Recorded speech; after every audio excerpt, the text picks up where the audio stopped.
agradecer. Ya, ahora sí. Señora Elena, buenas tardes. Muchas gracias por acompañarnos el día de hoy. Estamos con la candidata al Congreso, Elena Sánchez, con el número 2 por el Partido Morado. Agradecemos por parte del colectivo Bicentenario que nos acompañe esta tarde para poder saber algunas opiniones suyas sobre algunas preguntas que como organizaciones hemos podido plantear.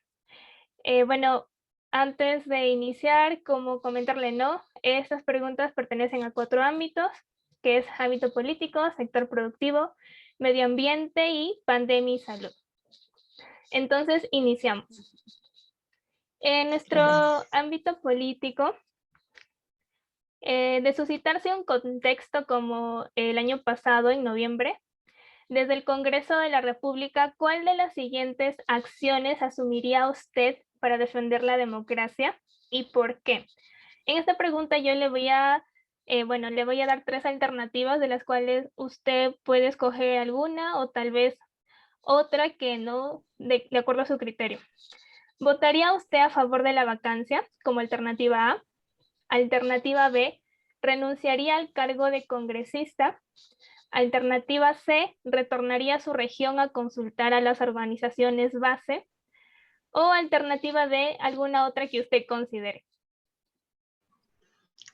Sí, bueno, Flor, en primer lugar quisiera reiterar mi agradecimiento y felicitaciones por la labor que vienen haciendo. Mi respuesta a las preguntas que me formulas, yo optaría por la alternativa C, que es la alternativa de consulta a las organizaciones. Nosotros cuando somos elegidos no vamos a título personal, nos vamos en representación de sectores, en este caso de regiones, ¿no? Los que seamos elegidos por la región de Cajamarca nos debemos a ellos. Entonces, yo creo que un tema de asumir una función de representación no es solamente estando en el Congreso llevar la voz, sino cuando hay situaciones que hacen peligrar la vida de un país, la institucionalidad de un país, como en este caso el tema de la democracia en nuestro país, lo sucedió el año pasado, lo que tendremos que hacer es venir y dialogar con las fuerzas vivas de nuestra región, porque representamos a esta región. Entonces, hemos visto que se han dado diferentes intervenciones también prácticamente en el último quinquenio de gobierno. Este gobierno ha sido duramente, ha puesto en peligro la democracia, ¿no? Casi desde el inicio de la gestión de este periodo. Y con esos aprendizajes, yo creo que todo lo que pasa en el país tiene que sernos como aprendizaje. Y el aprendizaje es que nosotros dialoguemos, concertemos. Yo vengo de una experiencia muy grande de concertación. Entonces, para mí, el ponernos a dialogar con los diferentes actores del territorio nos va a permitir tomar una decisión más acertada y también tener mayores argumentos para plantear en el Congreso cuando haya una situación como la que me planteas. Muchas gracias, candidata. Gracias por su respuesta y por la alternativa que nos ha explicado, ¿no? En ese contexto. Bueno, como segunda pregunta en este ámbito político, en referencia a la Constitución Política del Perú, ¿cuáles son los títulos o artículos que requieren un cambio urgente o considera usted que no se debe cambiar? Como Partido Morado, porque yo voy a responder también basándome en el plan de gobierno del Partido Morado y en las propuestas que el Partido Morado tiene. Sabemos que este plan de gobierno ha sido elaborado por un equipo multidisciplinario en donde muchos de los jóvenes han participado. Nosotros creemos que debemos respetar, así como hablamos en la anterior pregunta, que hay que hacer las consultas a la población. Pensamos que para un cambio de constitución tenemos que hacer una consulta a la población y ponernos de acuerdo también entre las diferentes bancadas, porque nosotros podemos tener una posición, pero esa posición, si no es respaldada por las otras bancadas, no tendría gran logro. Sin embargo, también creemos que mientras se hagan esas consultas, porque son procesos, no es tan corto el proceso de la consulta, que sí debiéramos de reformar algunos capítulos de la Constitución y especialmente el tema del capítulo económico, ¿no? El tema del capítulo económico y algunos artículos de la Constitución, como por ejemplo este artículo 113, que esta ambigüedad en la norma no hubiera hecho peligrar el tema de la democracia en el país. Entonces nosotros estamos primero hacer una consulta que debe de tener un periodo para ver si se cambia la Constitución o si se hacen algunas reformas en la Constitución. Pero mientras ello, nosotros creemos que sí hay necesidad urgente de cambiar algunos artículos de la Constitución para no estar como en este quinquenio que ya va a concluir, de poner en riesgo nuestra democracia. Muy bien, candidata. Y considerando la situación actual de los partidos políticos a nivel nacional y la poca representatividad de los mismos, ¿cuál debería ser el periodo mínimo de militancia partidaria para poder postular al Congreso, por ejemplo? ¿Cuánto tiempo pertenece usted a la organización a la que representa hoy en día? Sí, gracias, Flor. Esa es una pregunta bien pertinente.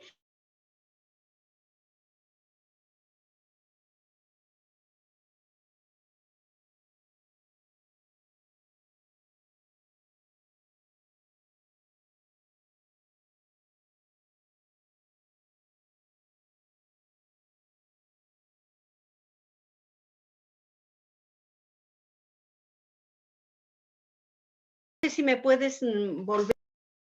Sí, le voy a volver a repetir la pregunta para que nos pueda responder, por favor.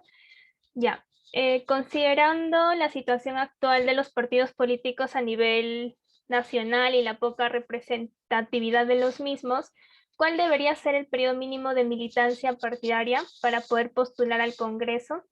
¿Y cuánto tiempo pertenece usted a la organización a la que está representando actualmente? Está ahorita en mute, tal vez pueda conectarse, por favor. Y ahora sí. Flor te manifestaba de que la pregunta era muy pertinente, ¿no? Era muy pertinente. En todo caso, que hay mucha desconfianza en el sistema político de nuestro país en general, pero a la vez es muy importante fortalecer el sistema político, porque sin partidos políticos simplemente no hay democracia en nuestro país, ¿no? Entonces, yo te decía que eso era importante porque prácticamente hay algunos que como han debilitado este sistema político para evitar que algunas otras fuerzas asuman responsabilidad política. Particularmente en mi caso, yo considero muy importante este tema. Hace algunos años milité en una organización política regional y de pronto también asumí un compromiso, porque siempre ha sido mi trabajo en las bases, de volver a las bases y fortalecer capacidades en nuevos líderes políticos. Y yo opté por fortalecer estas capacidades en los jóvenes. Entonces estuve en la Escuela de Líderes del Instituto Bartolomé de las Casas Hugo Echegaray haciendo esta función a nivel nacional. No estuvo en mi proyecto de vida hacer política partidaria, no estuvo en esta etapa de mi vida. Sin embargo, en el mes de diciembre, el Partido Morado había invitado a algunas organizaciones de mujeres a presentar a una mujer para que vaya con el número 2. Entonces, yo he sido invitada, en este caso yo no tengo militancia partidaria en el Partido Morado ni en ningún otro, pero cuando estamos haciendo estas búsquedas es porque el Partido Morado también es un partido nuevo y es importante también de que conscientes de que todavía dentro de nuestras organizaciones estamos fortaleciendo la clase política, es de que no llevemos a cualquier persona para que represente, porque debilitaríamos más este sistema político.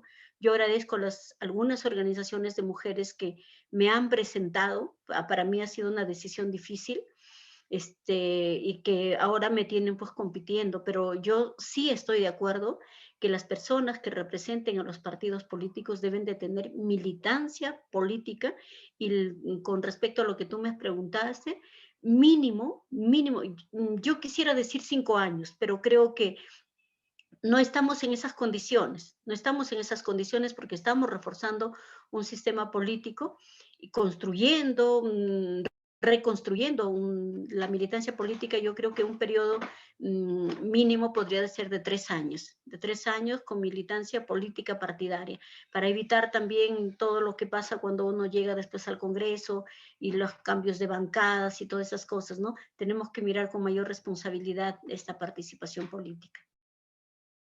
Muchas gracias, candidata Elena Sánchez. Y bueno, quisiera preguntar, en el caso de no resultar usted electa como congresista, ¿no? ¿Qué actividades en pro del desarrollo local y regional realizaría usted? Estimada Flor, mi compromiso ciudadano no ha estado, es por eso que yo conozco la región sin ser candidata, ¿no? Más bien este tema de ser candidata ahora me ha ayudado a volver, pero conozco la región porque, primero por 2 cosas, he hecho mucho tema de voluntariado, he tenido mucho compromiso voluntariado y siempre les digo a los jóvenes como tú y a otros con los que me toca compartir, es que el servicio de voluntariado es el espacio en donde uno aprende y aprende con mucha responsabilidad. Yo de mi servicio de voluntariado rescato eso, ¿no? Que así como que uno asume un trabajo, una tarea y te remuneran, pero para mí el voluntariado es algo más que eso. Entonces, yo seguiré aportando. Los 2 últimos años, 2019 y 2020, después que yo saliera de la mesa de concertación de la lucha contra la pobreza, asumí un cargo, no como estaba relacionado con el tema laboral, pero cuando yo asumí, no lo hice con el compromiso de solamente de una remuneración económica, sino como un compromiso ciudadano con educación. Yo soy maestra. Entonces, mi compromiso con la educación es muy grande porque soy convencida que si la educación no transforma las sociedades, no hay cambio. La educación te saca de la pobreza. La educación te hace reconocer y defender que eres sujeto de derechos, especialmente las mujeres que en gran medida son las más perjudicadas en la implementación de sus derechos, en el conocer sus derechos. La educación va a cambiar el pensamiento, la forma de las personas para poder actuar en una sociedad que tiene que ser más justa y fraterna. Entonces, yo volveré y estoy comprometida en ese campo. Antes de que yo asuma, estuve en Fe y Alegría asumiendo una responsabilidad en la Amazonía y en este año 2021 yo ya me había planteado, ya había hecho mi plan de vida para el 2021 antes de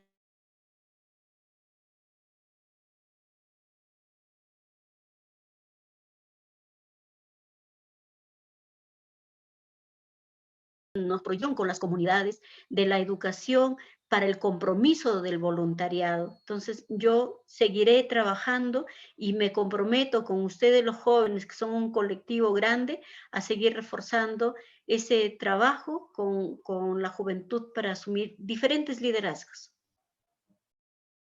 Muchas gracias, candidata. En realidad, sí, la educación es uno de los pilares, ¿no? Para lograr el desarrollo de nuestro país. Y bueno, le agradezco por esas palabras de la noción de ser y el espíritu de ser un voluntario, ¿no? Yo también he sido muy voluntaria en muchos aspectos y más en este año 2020 que vino la pandemia.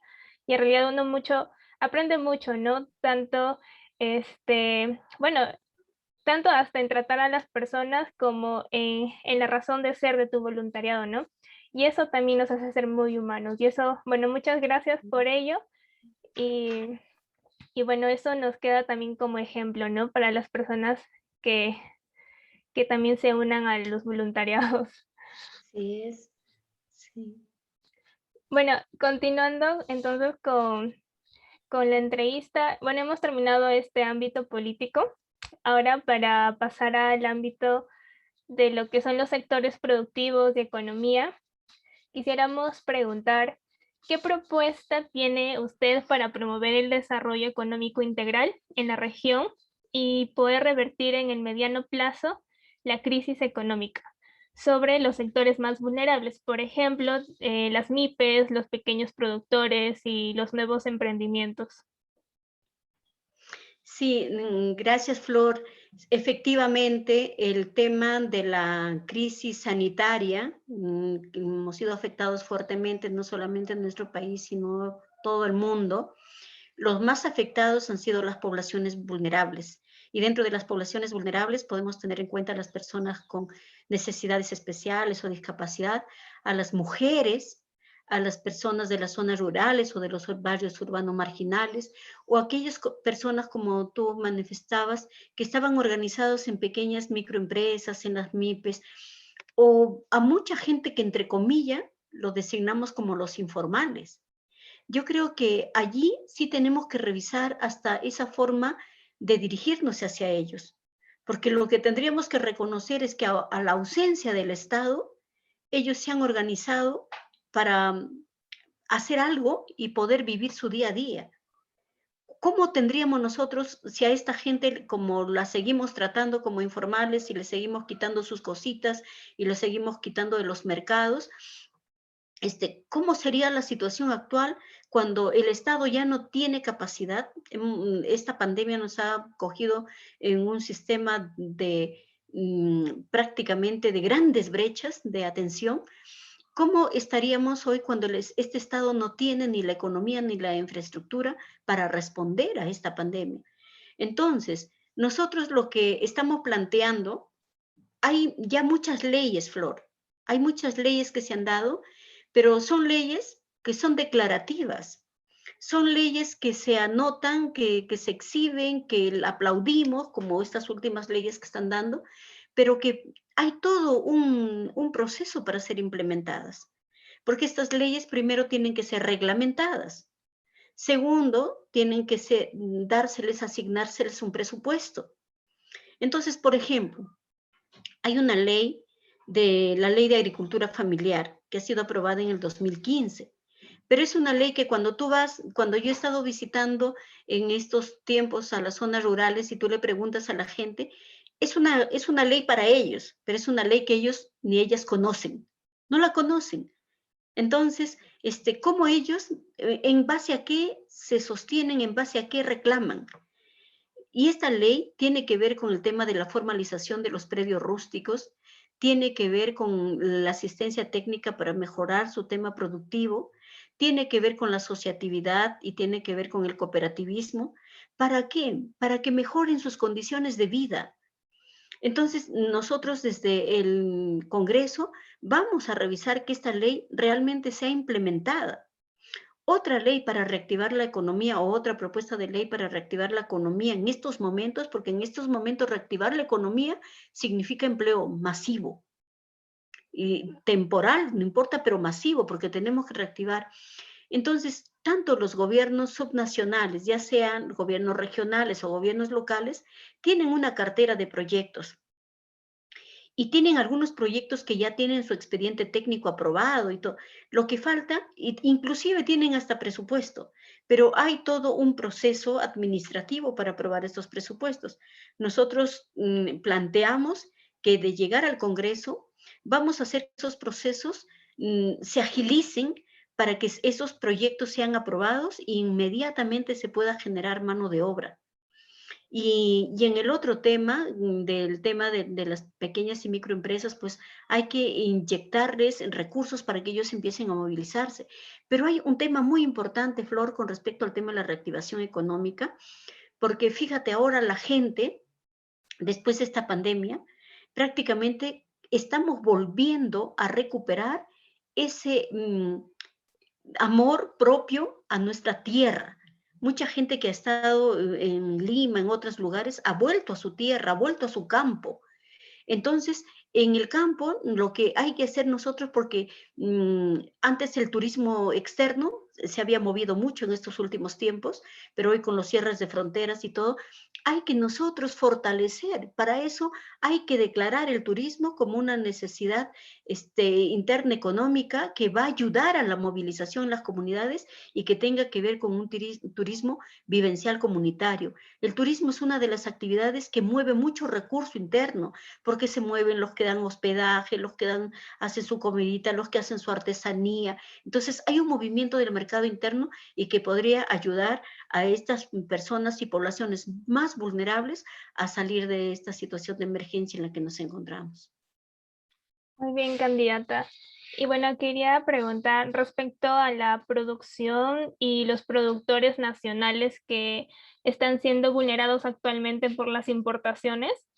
¿Cuál de estas alternativas consideraría usted como las más preponderantes para proteger este importante sector económico? Le voy a comentar cuáles son las 4 alternativas.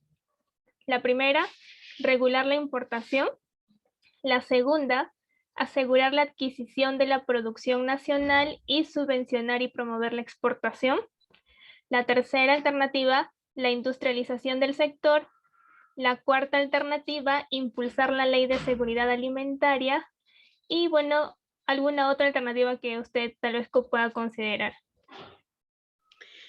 A ver, de las 4 alternativas que me has hablado, yo optaría por la alternativa B y por la alternativa D, ¿no? Porque cuando hablamos de producción hablamos en temas generales, ¿no es cierto? Hablamos de la producción textil, hablamos de la producción pecuaria, de la producción, por Exacto. ejemplo, para decirte, en Cajamarca hay organizaciones de productores. Justo estaba hablando porque en la mesa de concertación nosotros teníamos a una de las organizaciones también de sociedad civil que se organizaban para ver el tema de sus productos ecológicos, era el COREPO, Consejo Regional de Producción Orgánica. Y también habían los productores agroecológicos. Y en medio de esta pandemia, también en el 2020, con mi familia, hicimos un voluntariado en hacer que los productores agroecológicos que estaban, porque no había movilidad de sus productos, porque prácticamente ellos son los que nos han dado asistencia en estos tiempos de pandemia, porque si no hubiera sido por ellos, nosotros estábamos encerrados en nuestras casas, ¿de dónde adquiríamos el alimento, no? Entonces yo creo que hay que fortalecer el sistema de la producción interna y hay que dar también regulaciones a aquello que, porque vivimos en un mundo que no podemos escapar, que está globalizado. Entonces, esta globalización no nos puede hacer escapar, no nos podemos cerrar a decir que no necesitamos del mercado externo. Entonces, pero hay que regularlo. Y en el tema, la alternativa de que leí es que tiene que ver con el tema de la producción del sistema alimentario, algo, ¿me lo puede Impulsar, repetir? sí, la alternativa D es impulsar la ley de seguridad alimentaria. Sí, allí yo sí estoy de acuerdo con esta ley, pero creo que debiéramos de ir un poquito más allá, porque la seguridad alimentaria es de que haya alimento, de que haya disponibilidad de alimento, calidad del alimento. Pero lo otro que a lo que tenemos que ir amarrando también es de que conseguir este alimento implica también precios justos para el productor. Hola, ya salió algo allí en la pantalla. Sí. Entonces, precios justos para entonces también el tema de la seguridad alimentaria que tenga que ver en su articulación que implica. No solamente disposición de alimentos, no solamente calidad de alimentos, sino que haya un trato integral al tema de esta seguridad alimentaria que tenga que ver también con precio justo al productor, subvención para los agricultores y leyes también que ayuden a que la asociatividad y el cooperativismo también sean de alguna manera un proceso o una propuesta más integral para que tenga resultados, ¿no? Porque hay muchas experiencias en que llegan con buena fe, organismos no gubernamentales organizan a la gente, les dan capacitación, pero vuelvo a decir que si no hay educación para eso, los proyectos no se hacen sostenibles. Se terminó el proyecto, se terminó el presupuestito, se fue la organización no gubernamental y se terminó. Entonces yo creo que eso tiene que ser más sostenible. Muy bien, candidata, muchas gracias por su respuesta en este ámbito productivo. Bueno, hemos llegado a la mitad de nuestra entrevista en realidad y bueno, para ya poder pasar a nuestro ámbito de medio ambiente, nuestra pregunta es la siguiente. Quisiéramos, bueno, preguntar primero, ¿usted considera, respecto al tema ambiental, ¿usted considera que existe una crisis climática? Definitivamente. La pandemia es producto de una crisis climática y de una crisis que aquellos países que han generado esa crisis no quieren asumir compromisos que nos ayuden a mirar el planeta, no para unos cuantos, sino para todos. Y no podemos estar hablando hoy de este otro planeta que la basura está utilizando nuestros espacios, ¿no? Entonces, creemos que definitivamente todo lo que nos está pasando en el país es porque le hemos faltado el respeto a este planeta que nos ha brindado todo para vivir y que nosotros hemos matado lentamente con una actitud no recíproca hacia ese ambiente. Muy bien. Y bueno, muy aparte de la pandemia, ¿qué otra manifestación cree que existe, ¿no? En esta crisis climática? Bueno, en la crisis climática, porque hablamos de la pandemia, porque muchas de las enfermedades que hay en el mundo, y especialmente en la zona del África, es porque hemos quitado estamos entrando a los territorios sin respeto, estamos deforestando, por ejemplo, yendo a la Amazonía, las industrias extractivas sin responsabilidad, la industria maderera, que saca la madera y deforesta la selva, no entendemos que cada cosa en la tierra cumple una función. Por ejemplo, cuando se va y se usa la tierra en la selva, en los grandes monopolios para este tema de las palmas, para el aceite de las palmas, algo así como que se denomina, ha quitado extensiones porque son monopolios. Entonces en la selva cada plantita juega un rol. Y si nosotros vamos y tumbamos los árboles para plantar allí, estamos quitando esa vida y ese rol que cumple. Entonces, eso está produciendo el cambio climático. Las emisiones de los grandes países, de la industria extractiva, de las minas, de las industrias, de las empresas que arrojan hacia el aire sus emisiones, eso causa deterioro del clima medioambiental. Por eso es que vemos, y por eso que nuevamente yo reitero, educación, porque la educación te hace generar conciencia. Esta niña, se me fue su nombre, esta niña que salió a protestar y que todos los viernes movilizaba a todos sus compañeros para protestar cuando se trataba sobre temas ambientales y no aprobaban, Thunberg, la niña Gretel Thunberg, Sí. son producto de eso. Entonces, es la educación. Esa niña tenía sus padres que además de la escuela, tenía unos padres que estaban cuestionando este sistema. Y esto está dando por el sistema económico, por el modelo económico. El modelo económico es el individualismo, el que yo tengo acá, estoy muy bien y no me importa lo que esté pasando fuera. Y eso ha contribuido para deteriorar nuestro medio ambiente y para que estemos sufriendo los efectos del cambio climático. Muy bien, candidata. Gracias por su respuesta. Y bueno, de acuerdo a estas preguntas sobre el cambio climático, la crisis climática, desde el Congreso, ¿qué alternativas y acciones propondría usted ante esta crisis? Bueno, hay muchas cosas que como leyes hay, y como yo te decía antes, que hay que cambiarlas. Mira, el Perú hace un tiempo fue sede de la COP20, en donde muchos países se reúnen para analizar, pero nos quedamos en analizar, asumimos compromisos y no los cumplimos. O sea, creo que desde el Congreso nosotros tenemos muchas cosas que hacer desde el tema de la fiscalización. De repente también hay que implementar normas, pero hay algunas normas que las tenemos que fiscalizar para que se cumplan.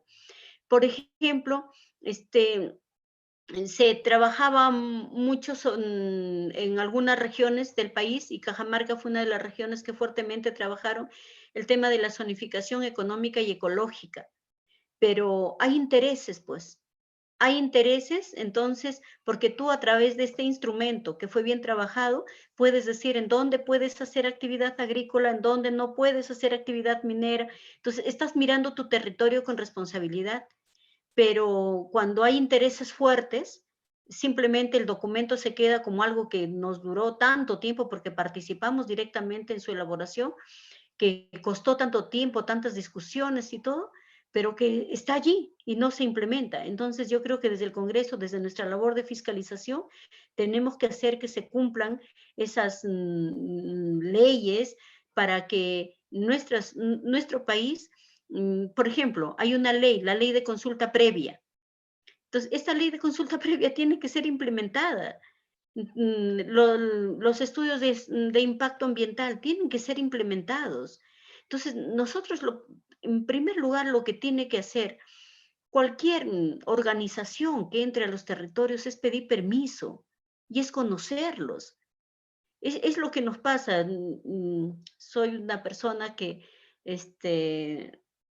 he aprendido también, porque uno al inicio no lo entiende, que hasta para entrar a un recurso turístico, uno tiene que pedir permiso, porque estoy entrando a su casa.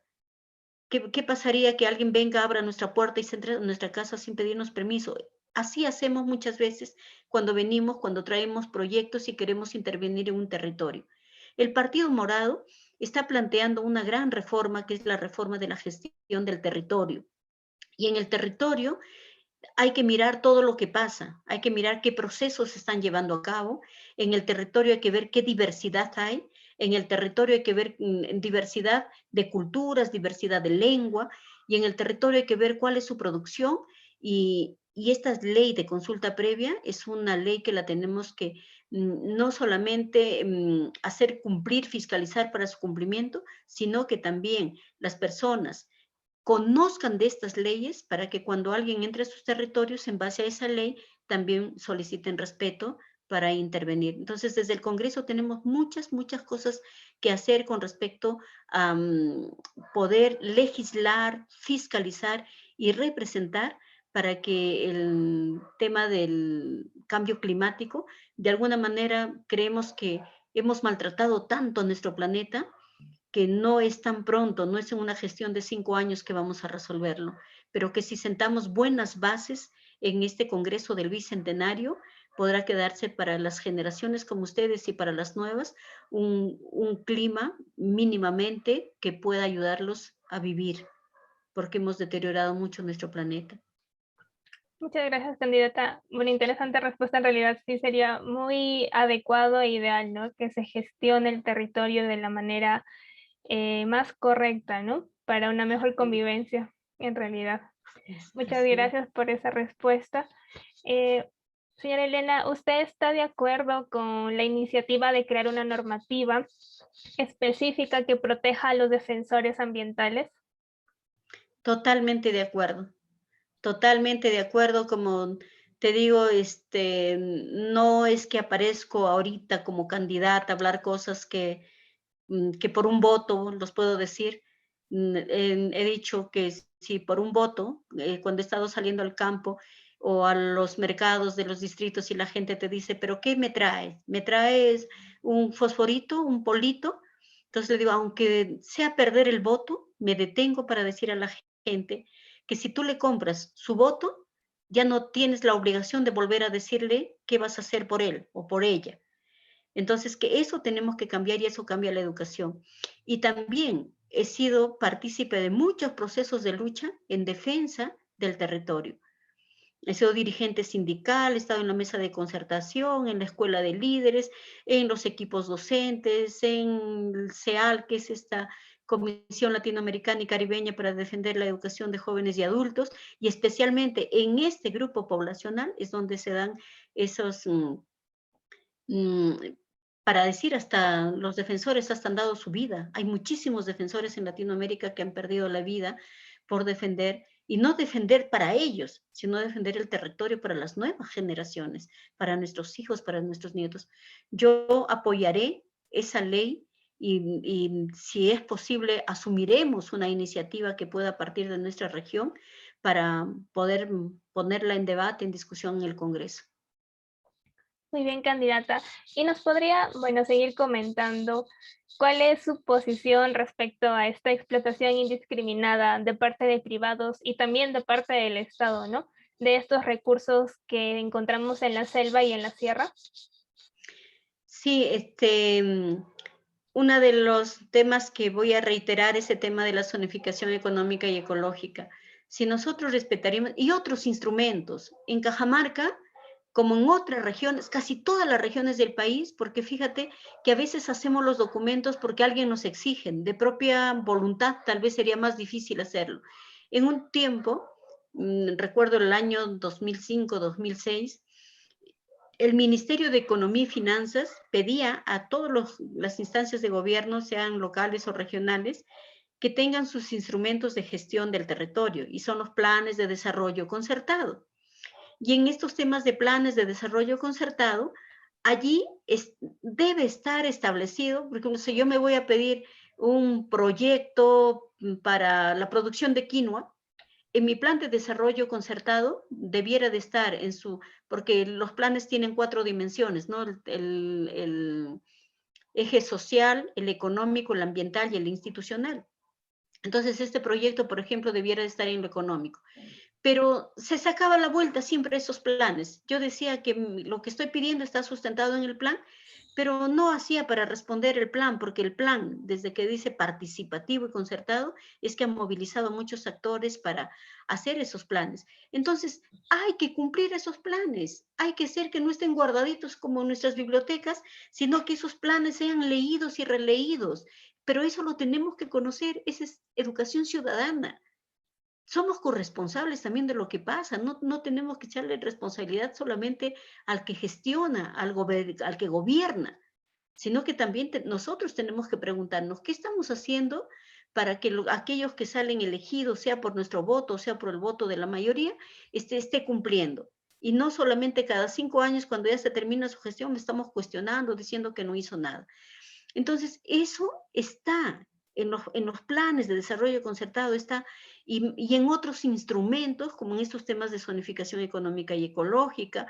Hay otros planes que tienen que ver con el tema del desarrollo ambiental. Entonces, hay muchos planes. Así como leyes, hay planes que nos sobran. Lo que tenemos que hacer para que no haya, para que abuso del uso del territorio, sin la mínima regulación del Estado, porque no podemos permitir que se siga deforestando la selva, no podemos permitir que se sigan haciendo represas. A veces pensamos que la represa va a resolver el problema. Sin embargo, la represa muchas veces le está quitando al pequeño agricultor su agüita que va a producir, que va a cosechar, porque a veces también esas represas son utilizadas, lamentablemente, para la agricultura y para la minería necesitamos como 2 elementos fundamentales, la tierra y el agua. Entonces, estamos peleándonos por la tierra y el agua, pero esa pelea no es en iguales condiciones. En esa pelea, el capitalista tiene más poder. Entonces, y para que esas situaciones sean consensuadas, tiene que haber una regulación por parte del Estado. En ese tema tiene que haber mucha revisión de algunas normativas que ya hay.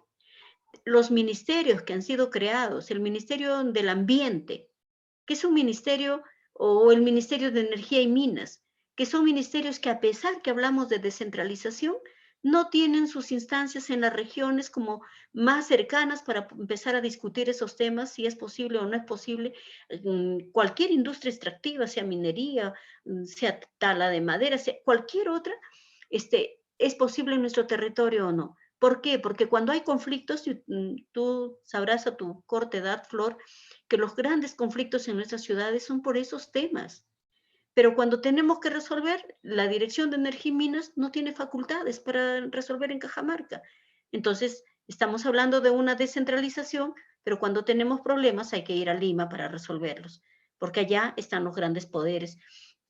Entonces, ese tema también un compromiso, creo, desde cuando hablamos de esta reforma de la gestión del territorio, es un compromiso el que asumimos también como partido de revisar y que si queremos que haya un cambio en nuestra forma de vida para una sana convivencia, como lo dijiste antes, tenemos que no solamente tenerlo por escrito, sino tiene que haber una práctica coherente también de aquello que se dice, de aquello sobre lo que se legisla. Muy bien, candidata. Muchas gracias por la respuesta. Muy interesante en realidad sobre su posición respecto a esta temática, ¿no? Y quisiera preguntarle, bueno, muy aparte de esta, muy aparte, ¿no? De esta explotación indiscriminada, quisiera saber cuál es su posición también del acuerdo de Escazú. No sé si sabe sobre el acuerdo de Escazú. Quisiera saber cuál es su posición ante ello.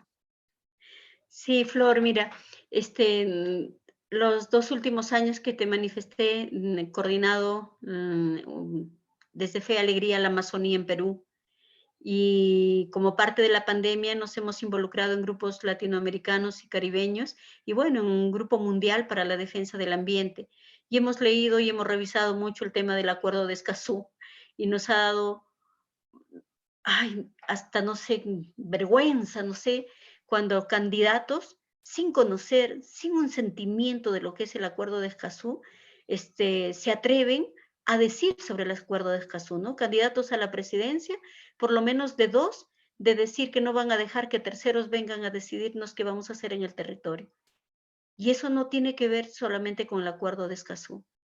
El acuerdo de Escazú tiene que ver con la defensa de nuestro territorio, con la defensa de estos líderes que hacen visibles los problemas.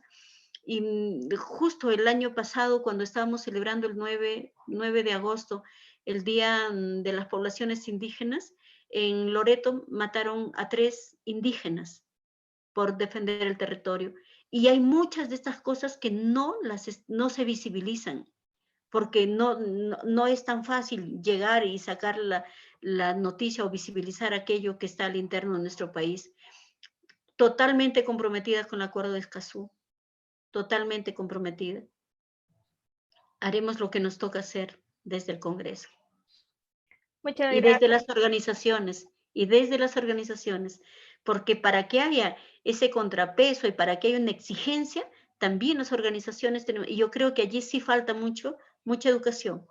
Falta mucha educación también a nuestras generaciones jóvenes, por lo menos en la selva logré hacer una red de estudiantes jóvenes y discutimos muchos temas políticos y discutimos el tema de Escazú. Muchas gracias, candidata. Sí, muchas gracias. En realidad hay muchas personas que tal vez tienen conocimiento en muchos temas, pero menos este acuerdo de Escazú, ¿no? Y sí, es cierto que para opinar de algo hay que leer bien este acuerdo, ¿no? Hay que leer bien este acuerdo y, bueno, tener una posición ante esto, ¿no? Muy bien. Candidata, ¿y cuál es su propuesta respecto a la gestión de residuos, tanto líquidos como sólidos, de los pueblos de nuestro país? Sí, ese es un tema de más responsabilidad de los gobiernos locales. Sin embargo, sí hay necesidad también de tener normas mayores y legislar, ¿no? Hace algunos años, nosotros cuando entrábamos hacia Cajamarca, en la zona bajando ya del Gavilán, lo primero que veíamos el gran basurero que nos avergonzaba, que nos avergonzaba. Ahora han hecho como una política, hasta creo yo, de no mucha responsabilidad, porque para eso necesitamos hacer planes sostenibles y planes de largo tiempo, no planes para esconder nuestra basurita por un tiempo. Y lo otro que tiene que pasar por una educación ambiental también desde las escuelas. Hoy el currículo nacional en educación se maneja a través de competencias y son 31 competencias. No se está dando énfasis a los contenidos, porque antes era aprende matemática, aprende comunicación, aprende y no te importa el resto. Y a veces habían sacado muchos cursos también de la currícula. Por ejemplo, el tema de la educación cívica, el tema de realidad nacional, de filosofía, y esas cosas son los que nos daban algunos argumentos para desde jóvenes para poder discutir y analizar. Hoy este currículo por competencias nos hace volver aún sin ser un currículo por contenidos, pero nos hace tener una responsabilidad integral, un conocimiento integral. Entonces, allí, desde cuando te dicen la competencia 1, que el tema de tu identidad, entonces te está diciendo también que tu ambiente, el ambiente en que tienes que vivir, y el campesino lo sabe, el agricultor lo sabe. Los que muchas veces nosotros que señalamos para acusar que ellos no tienen formas de uso de la basura es porque ellos no tienen esa costumbre de tener plásticos, no tenían esa costumbre. Ahora lamentablemente todo el plástico, todo se ha metido también en las zonas rurales. Entonces, como ves que eso vuela por todos lados, que se ponen en la cima de los árboles y que contaminan al ambiente. Yo creo que allí estas normas grandes tienen que hacer también un tema de fiscalización con los gobiernos locales, pero este es un tema integral, definitivamente. Es un tema que tiene que ser manejado de manera integral, pero también mirando a quién directamente corresponde como responsabilidad directa. Muchas gracias por la respuesta en esa temática de medio ambiente, candidata. Y bueno, para poder pasar al último ámbito, que es pandemia y salud, quisiéramos saber, candidata, ¿cuál es la estrategia que considera que debe asumir el país para afrontar la crisis sanitaria actual? Flor, en primer lugar, yo creo que lo que tenemos que nosotros ser conscientes es de que esta crisis sanitaria no es la que ha ocasionado la pobreza ni que ha ocasionado maximizar los deterioros en la salud de las personas. Esta crisis sanitaria tiene que ayudarnos a mirar con responsabilidad que esto existía desde siempre, desde muchos años. Hay una débil infraestructura, hay escasez del personal de salud y no hay recursos, así queramos hacer la ley de aseguramiento universal a través del sistema integral de salud, pero tú habrás escuchado que a pesar de que había alguna familia que tenía el sí, se iba a atenderse a un centro de salud y simplemente no habían el medicamento o tenían que adicionar el pago. Entonces, cuando las cosas no están trabajadas de manera integral, no están promovidas de manera integral, genera eso. Y eso es lo que ya había en el país antes de la crisis sanitaria. Entonces, otras de las cosas que también tenemos que ponerlas a mirar es el tema de las grandes brechas. Somos un país desigual. Somos un país que nos habrían estado queriendo hacer creer que habíamos superado la pobreza, que nos decíamos que éramos un país de renta media, o sea, que ya no había pobres acá, que ya podíamos valernos por sí solos. Por eso es que hace como unos 5 años las ONGs se fueron yendo del país porque ya no éramos un país pobre. Pero esta pandemia nos vuelve a enrostrar esta situación de grandes brechas de desigualdad. No es tan cierto que crezcas económicamente frente a una situación de pobreza de la población. Entonces, en esa realidad es que la crisis nos viene, la crisis sanitaria. Entonces, hemos hablado del tema de la seguridad alimentaria, ¿no? Y yo decía antes que a la seguridad hay que adicionarle el tema de soberanía alimentaria. Ya la soberanía tiene que ver con algo más grande, con el tema de derechos y todo, no solamente de proveer el alimento. Pero lamentablemente en este tema de seguridad alimentaria, a pesar de que tenemos un 16 de octubre que celebramos, la FAO celebra el Día Mundial de la Alimentación, y muchos, porque nos ha pasado, he sido parte de este proceso de la mesa con agricultura y actividades, pero no hay una cultura de una alimentación sana. Porque todo eso que nos viene enlatado, que nos viene por los supermercados, que se hace una cultura diferente de vida, nos hace alejarnos de esa seguridad alimentaria. Entonces, ahora, en medio de esta crisis sanitaria, ¿qué tenemos que decirle a la gente? No se trata de usar más medicamento, se trata de que empecemos a cambiar nuestra cultura alimentaria. Porque solamente a la medida de que cómo esté tu cuerpo, podrás resistir a esta crisis, a esta pandemia. Lamentablemente, es muy triste, Flor, escuchar no solamente de gente, antes era la gente adulta mayor, pero ahora también de jóvenes, de niños que están siendo afectados duramente por esta pandemia. Entonces, esta pandemia nos agarra en esa situación que, mira, terriblemente lamentable, a pesar de que muchas organizaciones y tal vez algunas de ustedes, sus organizaciones han participado en conseguir para que Cajamarca tenga esta planta de oxígeno, pero no puede abastecer, no abastece y no podemos seguir mirando a vista y paciencia de que la gente se muere porque no puede respirar, no tiene algo que le ayude a respirar. Entonces, esta es una crisis lamentable porque nos hace mirar la situación y yo creo que nos tiene que mirar también con indignación, porque si nos hace mirar con que qué pobrecitos, que cómo estamos esto, no saldremos de esto, tenemos que indignarnos por esto, tenemos que indignarnos que nuestros gobiernos sigan devolviéndole plata al fisco cuando hay situaciones que responder acá, cuando la academia que tendría que estar planteando propuestas y respuestas a esta crisis no lo hace. Entonces, ¿quién lo va a hacer? Yo el día de ayer estuve tentada a mandar un mensaje pidiendo a las organizaciones sociales, a todos, lideremos algo, pero lamentablemente por la condición de estar participando políticamente, no quiero que se vaya a ver como un uso político y me he callado con esto, pero alguien tendría que estar liderando. Ha liderado un momento la Iglesia con la Cámara de Comercio, con algunas otras organizaciones. Tenemos la planta de oxígeno, pero hay algo más que se tiene que hacer. No podemos estar mirando que nuestros familiares, amigos, vecinos se estén yendo así, porque no hay una cama UCI, porque no hay oxígeno. Es muy triste, pero también hay que tener coraje para exigir mayores respuestas.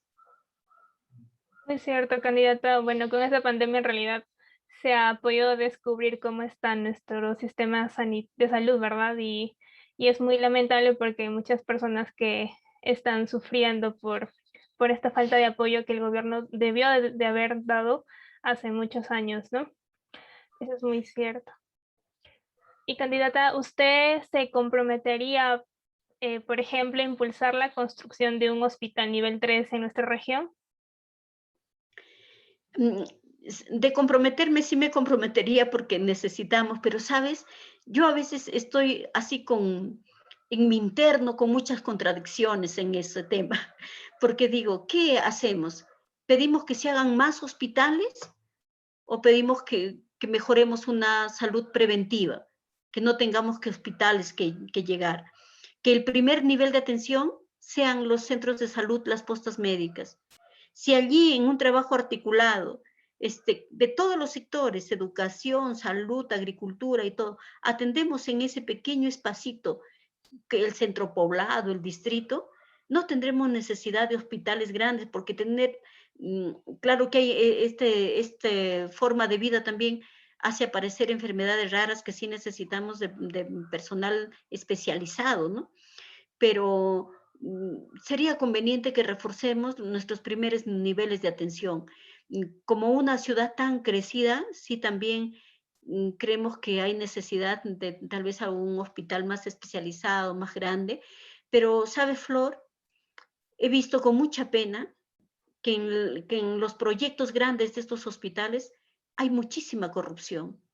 El hospital de Jaén, el hospital de Cajabamba, muchos quieren, ahorita estaban viendo el hospital fronterizo, Y hace poco conversando con unos amigos que han vivido mucho tiempo en San Ignacio, ellos me referían, me decían, allí en San Ignacio no hay necesidad de un hospital, sino que a veces la gente nos vamos porque si no tenemos un hospital es como que no, nadie estaría dando cuenta de nosotros.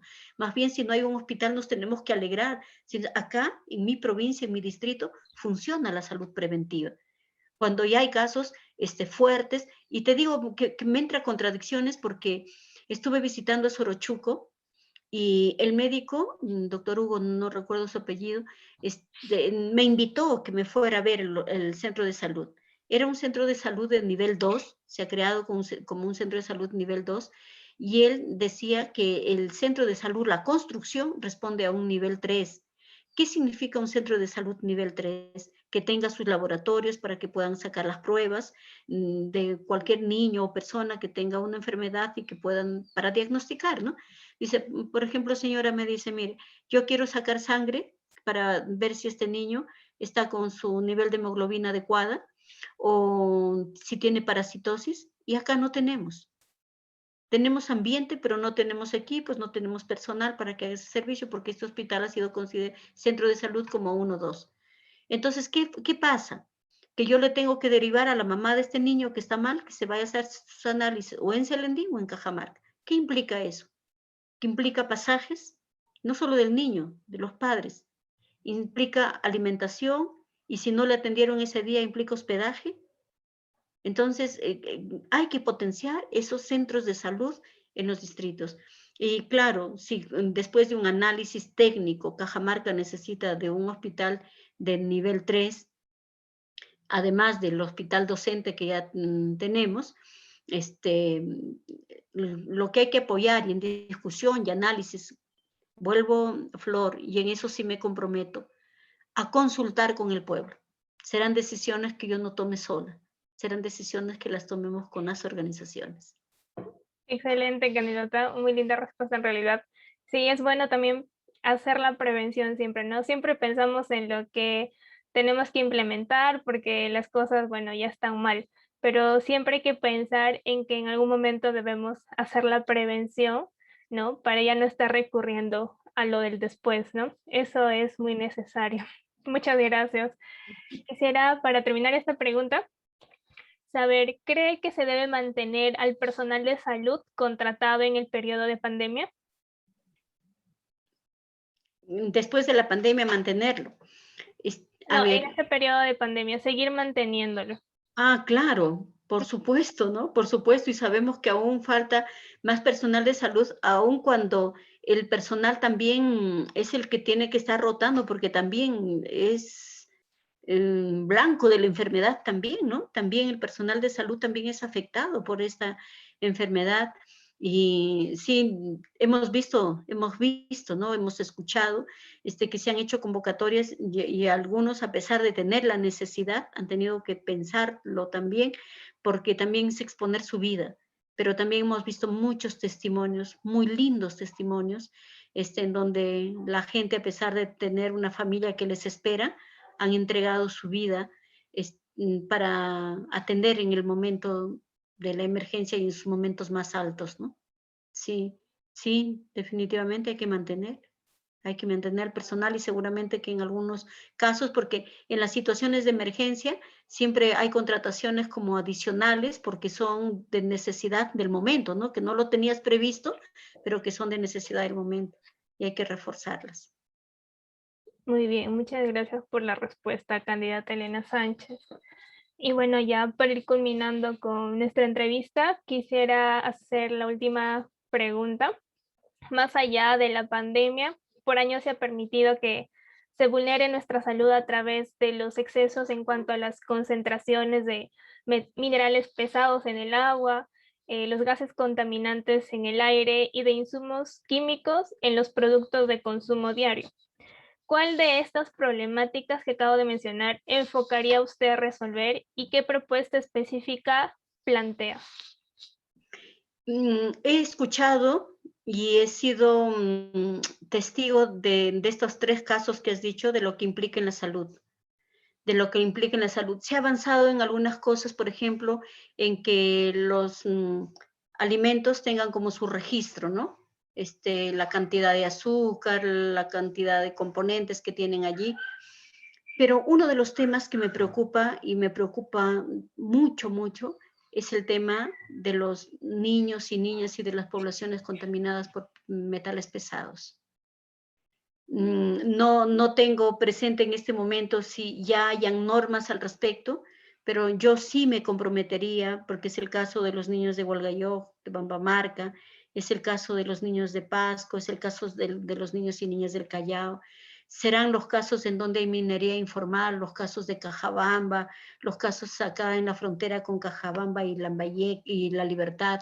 Entonces son muchos casos, y son muchos casos que no le estamos prestando la atención debida.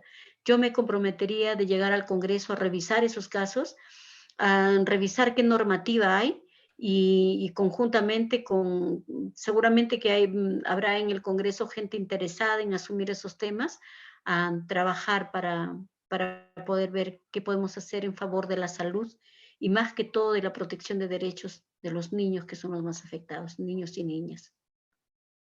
Muy bien, muchas gracias. Esperemos que sí se pueda concretar eso. En realidad es muy preocupante, ¿no? Porque se ha dejado de lado tal vez estos casos de las personas afectadas, ¿no? Por unos sectores.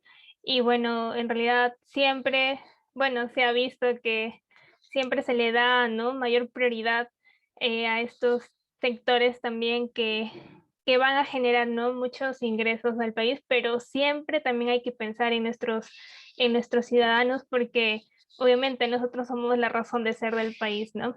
Muchas gracias, candidata. En realidad ha sido un gusto poder escucharla, entrevistarla. En realidad yo le deseo los mejores éxitos ya a pocos días que faltan, ¿no? Para las elecciones.